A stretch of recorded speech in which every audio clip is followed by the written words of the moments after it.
Bonjour, je m'appelle Chris et aujourd'hui je vais faire l'essai du Ford Mustang Mach-E 2021.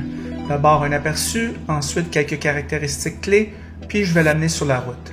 J'aimerais savoir si vous envisagez d'acheter une voiture électrique pour le vrai, pas avec de l'argent imaginaire, mais avec votre argent. Je suis curieux. Mach-E est proposé en propulsion ou 4 roues motrices. Le modèle de base Select a une autonomie de 370 km, à traction intégrale 340 km, avec une batterie 68 kWh. Après, il y a le Premium, c'est la voiture d'essai, qui est disponible avec une batterie 88 kWh, avec une autonomie de 425 km.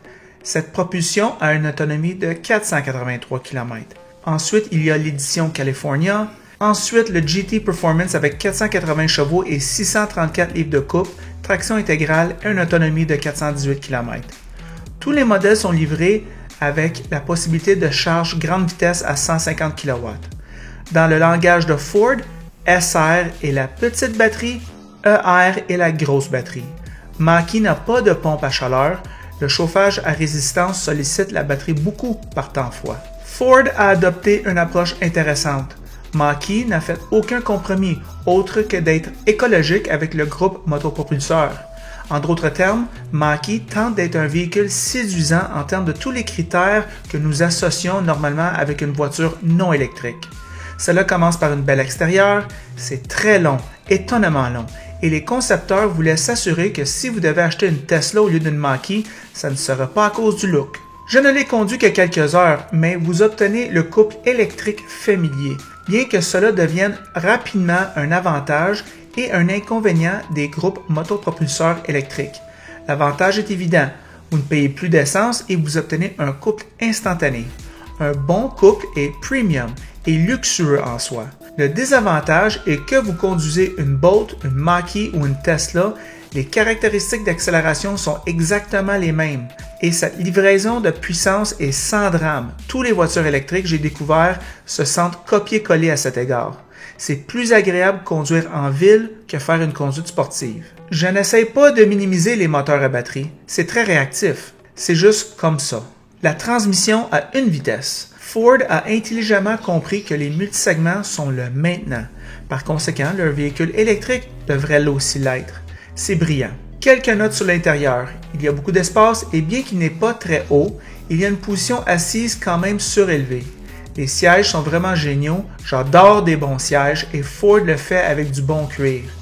Il y a un grand écran d'infodivertissement et un système audio B&O avec une barre de son sur le tableau de bord recouvert d'un matériau type jean. C'est tellement agréable d'être dans un véhicule électrique qui ne se sent pas cheap au niveau de la qualité intérieure. Et c'est réussi avec le Mach-E. Cela ressemble plus à la qualité de Lincoln que Ford. L'insonorisation par exemple est de premier ordre. Ross l'a même mieux aimé que l'Acura MDX. Ça n'en dit long. Ce modèle haut de gamme est également livré avec Blue Cruise, un régulateur de vitesse de conduite main libre que je n'ai pas essayé mais qui semble couvrir la plupart des autoroutes de la région de Montréal. Voici nos réflexions sur la route. Bonjour les amateurs de voitures, aujourd'hui Ross m'apporte la Ford Mustang Mach-E propulsion. Ross, qu'est-ce que tu en penses de ce véhicule-là? Bien, première génération de la Mach-E, véhicule évidemment qui a fait une controverse lors de son lancement à cause du nom, l'utilisation du nom Mustang. Évidemment, les puristes trouvent que ce n'est pas une bonne idée. Moi, je pense que tu en parles en bien, que tu en parles en mal, l'important, c'est que tout le monde en parle. Top Safety Pick selon les l'IHS, fait quand même un véhicule sécuritaire. La plage de prix va de 52 590 $ à 85 090 $. Les pour, la silhouette, moi que je trouve très originale, vraiment un bon coup de Ford, bonne performance. Quand on appuie sur l'accélérateur, c'est instantané, comme vous pouvez le voir. C'est fou. C'est bonne tenue de route. On sent le véhicule quand même très solide sur ses pattes. Ouais. Fait que, évidemment, la répartition du poids est très bien établie également. Beaucoup de choix de modèles. Puis le système d'infodivertissement, moi que je trouve là, quand même un habitacle moderne. L'écran de 15,25 pouces. Contrairement à Tesla, on n'a pas tout misé sur l'écran central. Il y a quand même un petit écran vis-à-vis le conducteur. Moi, je trouve que c'est bien réussi de ce point de vue-là. Puis le système d'infodivertissement, quand même, l'écran est clair. Beaucoup moins complexe que d'autres concurrents, comme la Cura MDX que tu conduis cette semaine, par exemple. Puis de plus, vous êtes éligible aux 8 000 $ du gouvernement du Québec. Vous n'avez pas le 5 000 $ du gouvernement fédéral. Par contre, vous avez au moins un 8 000 $ de subvention. Les comptes, si vous optez pour le modèle de base, modèle Select, l'autonomie part à 340 km. Les freins, je les trouve un petit peu mordants, un peu agressifs. Et c'est un peu une particularité des voitures 100% électriques. On veut régénérer. Des fois, c'est difficile de doser exactement là, pour avoir un freinage un peu moins mordant.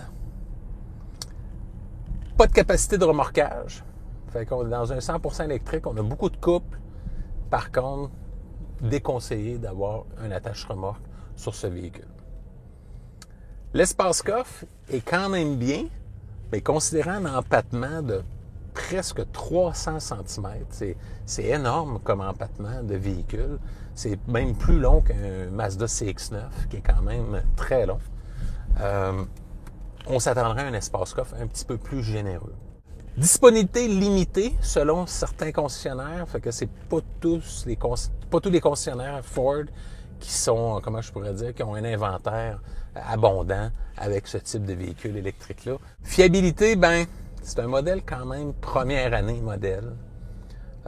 Il n'y a pas eu vraiment de problème sur l'électrification chez Ford. Par contre, première année modèle, on pourrait peut-être se garder une petite gêne, laisser voir les gens l'essayer, ceux qui sont sur la route, pour voir s'il n'y a pas de problème majeur qui s'annonce à long terme. Prix élevé avant la subvention. Fait que c'est sûr que le modèle qu'on a en essai frôle les 70 000 $. Fait que c'est pas donné à toutes les bourses. La concurrence, dans les voitures électriques, il n'y avait pas beaucoup de joueurs il y a quelques années. Il commence à se rajouter des voitures intéressantes, un peu moins coûteuses aussi. On peut penser à la Chevrolet Bolt EV, qui est un rapport qualité-prix incroyable en ce moment. La Hyundai Kona EV également, qui est un excellent choix. Kia Niro EV, la Kia Soul EV, Nissan Leaf Plus, qui pourrait être un choix intéressant là, si vous prenez celle à autonomie prolongée. Tesla Model 3. Et pour terminer, le Tesla Model Y, qui pourrait être un choix intéressant également. Fait que, quelles sont tes premières impressions sur le Mustang Mach-E? Ross, je vais te parler un petit peu de l'expérience sur le côté de mon père. Il y en a beaucoup qui ont des voitures électriques. Oui. Le côté québécois, si on veut, de moi. Ouais. Et puis, mon père, il y a une Bolt. Mon oncle, il y a une Mustang Mach-E. Avant ça, il y avait une Tesla Model 3. Il l'a pas aimé. Il l'a gardé moins d'1 an. Il s'est acheté ça. Puis, il est très content avec celle-ci. OK. Il trouvait que la Model 3 était très mal adaptée pour l'hiver. Il trouve ce modèle-là mieux adapté. Je ne m'ai pas donné de détails. Je n'ai pas eu la chance de jaser assez de ça. Moi, je te dirais que, la chose que je remarque, Ross, à propos de les moteurs électriques, c'est qu'ils ont tous exactement la même caractéristique. Alors, si j'embarque dans une Kona, si j'embarque dans cette voiture-là, si j'embarque dans une Tesla, si j'embarque dans peu importe, c'est toujours le même genre de puissance. La bonne nouvelle, c'est qu'elle a beaucoup de couple. Et c'est tout ce que j'ai à dire à propos de ça. On ressent qu'on conduit le futur. C'est le fun, pas gazé, Ross. Moi, je trouve que c'est la chose qui me plaît le plus de les voitures électriques. À toutes les fois que je vais gazer, on dirait, c'est psychologique, je donne de l'argent, puis ça m'écoeure. C'est une frustration. Puis surtout quand les prix augmentent. Ouais. Alors, ça, tu arrives chez vous, ta branche. Moi, je pense encore, une voiture électrique, c'est pour quelqu'un qui a un garage. Quelqu'un qui n'a pas de garage, moi, je me vois mal en train assis à quelque part pendant une demi-heure, pendant que ça charge sur le circuit électrique. C'est pas ma sorte. L'intérieur, maintenant, moi, j'aime beaucoup cet intérieur. Ross, tu fais la remarque à propos de l'écran.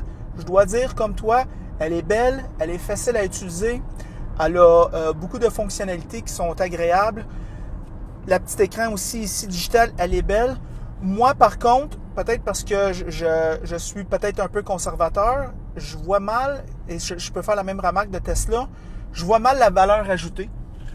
Moi, je suis dans Apple CarPlay, Android Auto la majorité du temps, puis que l'écran elle ait 10 pouces ou 15 pouces, c'est la même chose pour moi.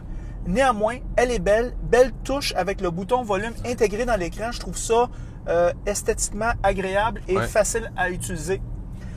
Je te dirais qu'on a beaucoup de place ici, Ross. Ça, j'aime beaucoup ça. Ce toit panoramique-là, il est écœurant. Incroyable. Il est vraiment beau. Il laisse beaucoup de lumière naturelle à rentrer, surtout quand tu es assis en arrière. Soit dit en passant en arrière, on a beaucoup de place. Les caractéristiques de conduite, moi, je te dirais qu'ils sont plus sur le côté ferme, surtout lorsqu'on compare au Acura MDX que toi et moi, on a conduit juste avant.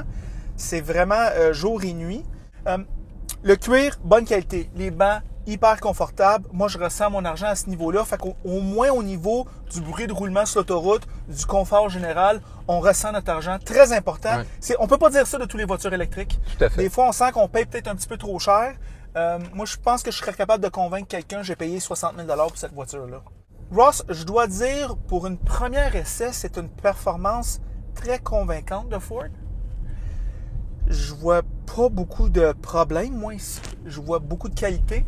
Ross, c'est quoi tes pensées finales? Bien évidemment, qualité de construction, là, on est sur les routes chaotiques de Montréal. Vraiment, aucun craquement au niveau du châssis. On sent du châssis très rigide. Une voiture en termes de qualité, de finition. Je suis agréablement surpris par la qualité du produit présenté. Moi, je pense qu'il n'y a pas de restriction à la location. À l'achat à court, moyen terme, je pense que c'est raisonnable de dire qu'il n'y en aura pas trop de problèmes. C'est à long terme. Est-ce que c'est une voiture qui va être coûteuse? Difficile à dire de ce point de vue-là. Alors, c'est ça nos pensées sur la Ford Mustang Mach-E. En passant, si vous aimez la vidéo, aimez-la. Si vous ne l'aimez pas, aimez-la pas. Si vous l'aimez beaucoup, mais franchement, abonnez-vous à la chaîne. Et c'est tout.